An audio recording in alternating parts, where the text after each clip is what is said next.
সরো। দেখেন ভাত খাবার জন্য পাগল হয়ে গেছি। আয় আয়, এখন আসিস না, এখন আসিস না। পোগো ভাত খাচ্ছে। হ্যাঁ, পোগোকে আমি একা দিয়ে দিই, ওর একটু অসুবিধা হয় না, ওকে আগে আমি দিয়ে দিই। আর শান্তিভাবে ভাতটা খেয়ে নে। আসো মা, আসো, অনেক খাচ্ছো, আসো আসো আসো আসো। ও পোগো আরও খাবে।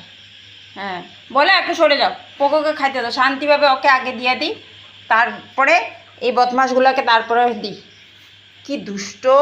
পোগোর ভাত খাওয়ার জন্য কেমন আয়, দুষ্টামি করিস না, একদম দুষ্টামি করিস। যাও পোগো, যাও বাইরে, যাও বাইরে, যাও হিসু করে আসো, যাও।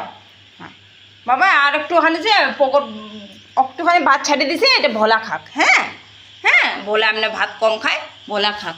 আর ভোলা তুই খায় নে পোগোর আইনটা ভাত। আবার তুই গেলি? হ্যাঁ, আবার গেছিস আইয়া মস্তানি মারবার জন্য? হ্যাঁ, তোকে তো দিবই এখন আমি ভাত। হ্যাঁ, বসে থাক বসে থাক, সরো সরো সরো, দুষ্টামি খালি দুষ্টামি। পোকা চলো চলো চলো, তুমি চলো বাইরে, চলো ইস্যু করে আসবা, চলো চলো চলো চলো চলো চলো চলো চলো।